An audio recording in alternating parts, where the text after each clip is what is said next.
Les entretiens de marquis, bonjour à tous. Macron, let's go Brandon. Avant de traiter cette information, je voulais revenir sur les vidéos que j'ai pu tourner au mois d'août.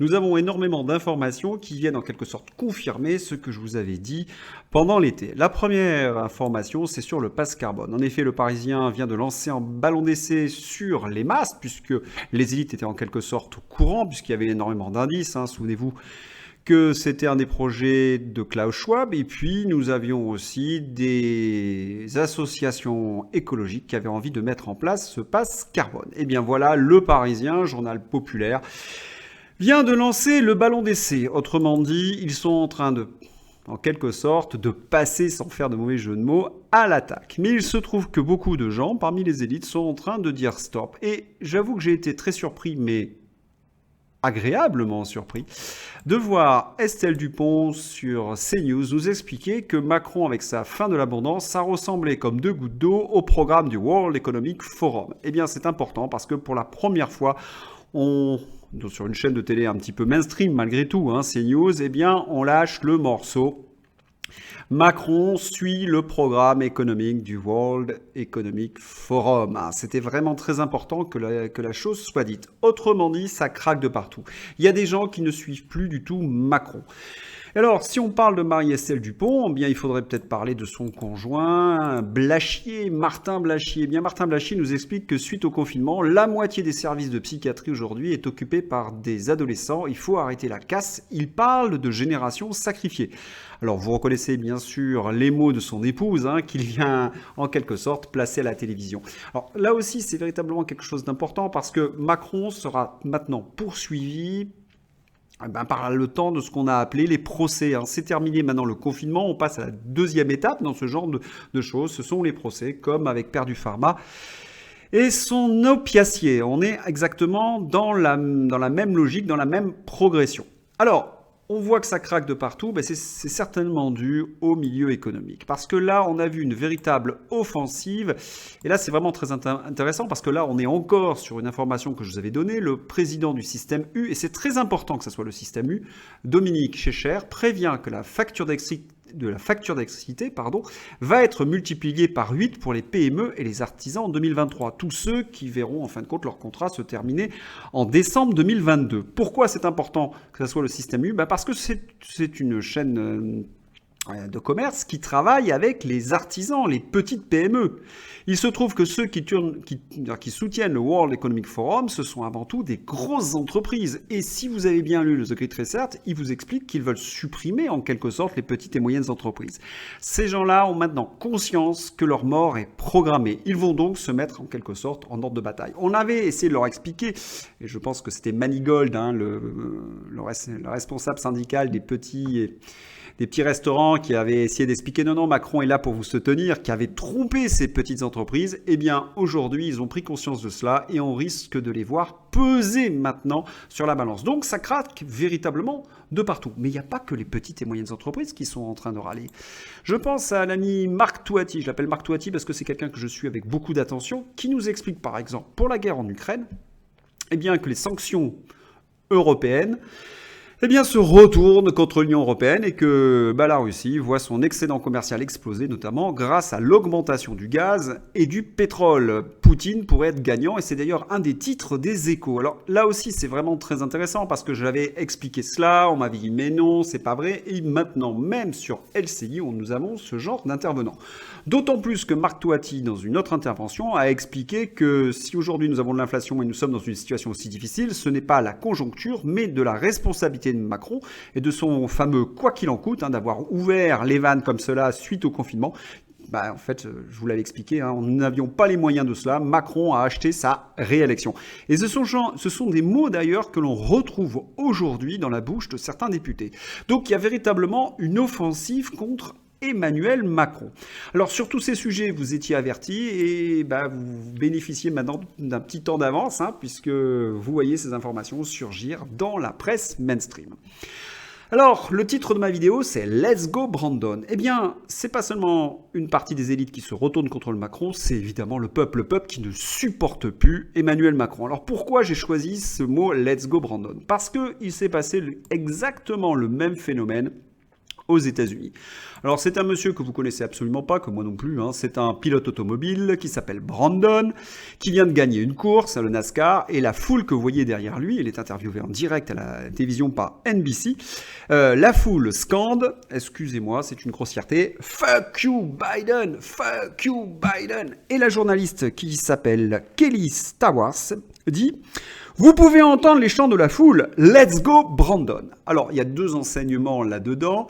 D'abord, la télévision essaie absolument de cacher que la masse, les masses populaires en veulent énormément à Joe Biden et que, si vous voulez dire la grossièreté que je vous ai dit au début, ça devient monnaie courante dans les stades. Alors aujourd'hui, on n'y disent plus la grossièreté, ils disent let's go Brandon parce que c'est beaucoup plus drôle. Et le deuxième enseignement, c'est que tout simplement, un journaliste devant cette réalité finit par la masquer au-delà du ridicule. C'est-à-dire que les gens entendaient la grossièreté et elle est arrivée à dire la foule scande votre nom, let's go Brandon. On en est à un niveau, si vous voulez, de désinformation énorme. Eh bien, c'est ce qui s'est passé un petit peu avec Emmanuel Macron, mais cette fois-ci, il est difficile de cacher que Macron n'est pas véritablement apprécié. Alors, on va commencer par le premier Let's Go Brandon. Vous voyez, la photo n'est pas forcément à l'avantage d'Emmanuel Macron. Avec moi, c'est rare d'ailleurs, que les photos soient vraiment à son avantage. Il décide en Algérie de faire un bain de foule. Le petit souci, c'est que la foule, évidemment, n'adhère pas du tout à la personnalité d'Emmanuel Macron, c'est le moins qu'on puisse dire. D'abord, il crie 1, 2, 3, Algéria. Puis, une partie de la foule crie, alors je ne vais pas dire le vrai mot parce que je n'aime pas dire des grossièretés, mais un Let's Go Brandon répété suffisamment sonore. Et Macron, face à cela, peut-être qu'il espère qu'on change la bande-son, il continue à saluer, il est souriant. Et on voit les services d'ordre être complètement submergés par cette foule, ce qui fait d'ailleurs, et ça je ne l'ai pas vu dans un premier temps, je l'ai vu dans un deuxième temps, les services d'ordre sont obligés de l'exfiltrer. Alors la question que certains se sont posés, mais qu'est-ce qui a pris à Emmanuel Macron d'aller faire un bain de foule dans un endroit hostile, en fait, très hostile? Eh bien, je crois que Macron a voulu rejouer la même histoire lors de sa visite en Afrique. Souvenez-vous, il avait complètement raté sa visite avec les chefs d'État africains. Il est allé se refaire une vertu télévisuelle, si je puis m'exprimer ainsi, en faisant de belles images Potemkin avec Yannick Noah, le sportif préféré des Français. Je ne reviens pas là-dessus, j'ai fait déjà une vidéo. Bon, on le voit danser le Ndolo, le Mwenbolo, je ne sais plus comment on appelle cela. Ça faisait de belles images pour LCI ou pour TF1, mais la réalité, c'est que Macron avait raté complètement son voyage en Afrique. Et ce n'est pas une soirée avec Yannick Noah qui pouvait normalement remettre cela en question. Mais comme les journalistes sont dans le Let's Go Brandon, ils nous ont fait croire que c'était vraiment une tournée triomphale. Eh bien, je pense qu'il a voulu rejouer la même chose. Comme il avait permis aux Algériens, notamment aux étudiants algériens, de venir en France, et il avait donné 8000 visas supplémentaires, il avait pensé qu'en allant sur la rue, eh bien, les Algériens le remercieraient. Eh bien, pas du tout, catastrophe. Et d'ailleurs, cela montre d'ailleurs qu'une partie des populations du Maghreb, travaillées par le narratif de leur pays et aussi par une certaine gauche complaisante, eh bien, détestent la France et les Français. Et c'est vu, si vous voulez, à l'écran. Et Macron, eh bien, en fin de compte, a fait semblant comme si de rien n'était. Eh bien, non, pas du tout. Il nous a humiliés, il a humilié la France à chaque fois qu'il sort à l'étranger, mais c'est une bérésina et c'est quelque chose de terrible. Il faudrait vraiment que quelqu'un lui dise d'arrêter. D'ailleurs, il y a des grands ponts du Quai d'Orsay sous voix anonyme disent mais Macron est en train de détruire tout notre travail, notre long travail de conciliabule avec les autorités étrangères. À chaque fois qu'il se présente, il détruit tout par sa personnalité, par son côté un peu, on va dire, burlesque. Mais moi, surtout, ce qui m'inquiète chez lui, c'est qu'il se prend pour une rockstar. C'est-à-dire qu'il va faire des bains de foule comme s'il était Mick Jagger lors d'un concert. Non, ça ne se fait pas comme ça, Emmanuel Macron. Vous suscitez pas véritablement l'empathie. Vous suscitez au contraire le dégoût, le mépris, la répulsion. Il faudrait qu'un petit peu que les communicants de l'Élysée se mettent cette chose dans la tête. Il est à peine arrivé en France qu'il décide de se reposer au Touquet. Il se dit, ah, les bons bourgeois du Touquet, eh bien là, je vais recevoir des bains de foule. Et là, patatras, il y a un concert d'électro, pop, je crois, je ne suis pas trop spécialiste dans cette musique, vous me corrigerez si je me suis trompé. Et là, un artiste qui s'appelle Marc Robillet, eh bien, il nous fait un Let's Go Brandon encore une fois. D'ailleurs, le titre du Figaro est suffisamment explicite, malgré les 3 points. Un artiste insulte Emmanuel Macron. Alors, si vous regardez les images, vous allez voir, l'artiste dit « Let's go Brandon » plusieurs fois et la foule reprend en chœur. Il faut savoir qu'à ce moment-là, Macron passe sur la promenade du Touquet, c'est-à-dire que l'artiste le sait. Donc évidemment, incident en quelque sorte diplomatique avec les autorités élyséennes. On essaie, paraît-il, de raisonner le gars, mais bon, c'est un électron libre, il s'en moque, il continue. Voilà Macron, 2 sorties, 2 insultes. Et nous savons cela, à chaque fois qu'il sort, il se passe un incident. Alors, normalement, ces images étaient faites pour faire oublier son échec en Algérie. La presse nous avait dit « Ah non, il ne va pas du tout en Algérie pour le gaz, hein, il va en Algérie pour renouer les relations franco-algériennes. » Or, c'est quand même assez curieux puisque l'Élysée se fend d'un communiqué nous expliquant que les négociations au sujet du gaz seraient aujourd'hui en bonne voie, selon une source gouvernementale française, on aimerait bien la connaître. Et si les proportions de la hausse n'ont pas encore été arrêtées, très curieux, hein, une augmentation de 50% est qualifiée de cible crédible. Par contre, du côté algérien, nous n'avons aucune information à ce sujet. Autrement dit, il y a quelqu'un qui nous explique que, en fin de compte, le voyage de Macron a été une réussite puisqu'on va avoir un peu plus de gaz. Or, il se trouve que les autorités algériennes n'ont jamais parlé de cela. Est-ce que c'est seulement pour faire oublier son échec et nous faire croire Dieu sait quoi? Parce que Macron, il est capable de mentir et nous savons très bien que les journalistes sont capables d'appuyer tous les narratifs. Nous le voyons depuis le début de la guerre en Ukraine, sur le Covid, etc. Pour l'instant, je n'ai jamais trouvé une source algérienne expliquant qu'il y aurait une augmentation du gaz pour Emmanuel Macron et pour la France. Si vous avez d'autres informations me contredisant, n'hésitez pas à me le dire. Mais là, pour l'instant, je regarde. Hein, du côté algérien, il n'y a strictement rien. Donc, j'ai un peu de doute. Ou tout au moins, certains disent que c'est peut-être lié à cela.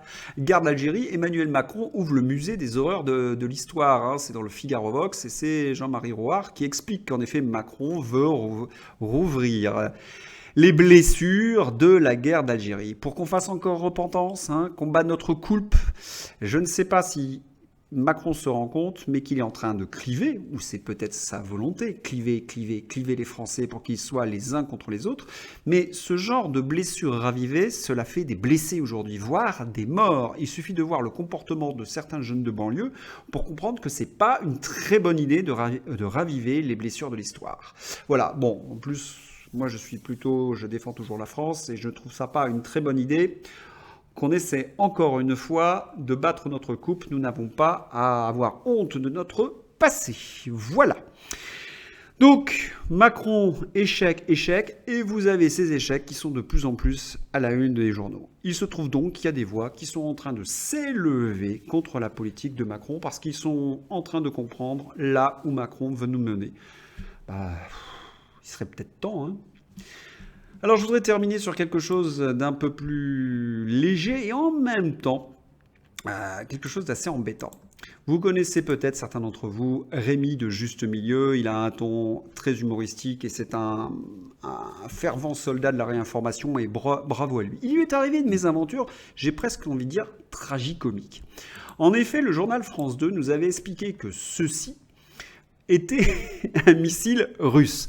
Or, ce n'est pas un missile russe, c'est une cheminée de la centrale nucléaire de Zaporijia. Il se trouve qu'elle avait été abîmée par un tir ukrainien. Eh bien, dans la bouche de la journaliste de France 2, c'était un missile qui n'avait pas explosé. Bon, c'était tellement une erreur gigantesque que tout le monde l'avait qualifié de fake news. Il se trouve que Rémi, sur Facebook, a été censuré parce qu'il avait dit fake news. En fait, il n'aurait pas fallu dire fake news, mais fâcheuse erreur. En fait, une fake news, c'est essentiellement pour les complotistes. Quand vous êtes dans la presse mainstream, c'est une fâcheuse erreur. Vous trompez des millions de Français, c'est une fâcheuse erreur. Alors, je voudrais quand même ajouter quelque chose. Beaucoup d'entre vous me disent, non, ils ne sont pas incompétents, ils suivent un plan. Non, et c'est là où je ne suis pas tout à fait d'accord. Parce que s'ils suivent le plan, et moi je le suis depuis 30 ans ce plan, il n'y aurait plus de France, il n'y aurait plus que des régions, on serait complètement sous la coupe de Klaus Schwab. Non, certes, ils suivent un plan, mais ils sont incompétents. Parce que la journaliste qui nous explique que ceci est un missile, ça ne peut pas tenir, ça ne peut pas être une volonté. C'est trop débile en fait. C'est tout simplement qu'ils sont mauvais. Parce que pour faire de la mauvaise information et pour faire de la propagande, vous ne pouvez pas prendre un esprit libre. Vous êtes obligé de prendre un pauvre type, une pauvre fille qui va annoncer un Reuters qu'elle n'arrive pas à comprendre. Parce que ce problème de la cheminée, c'est tout simplement que la jeune femme qui a signé l'article n'a pas compris la dépêche Reuters. C'est-à-dire qu'ils nous mettent au niveau de l'information du journal de France 2 des gens qui sont foncièrement incompétents. Non seulement ils font de la propagande, mais en plus ils sont incompétents. Et ça, j'ai envie de dire, c'est presque une bonne nouvelle pour nous parce que on passe notre temps à les débunker à longueur de journée. Ils peuvent essayer d'utiliser les fâcheuses erreurs. Ça fait quand même tâche de confondre une cheminée avec un missile russe. Voilà, si vous avez aimé cette vidéo, n'hésitez pas à la liker, à la diffuser sur les réseaux sociaux. Et puis merci à tous pour vos messages d'encouragement. À bientôt pour une nouvelle vidéo. Bye bye.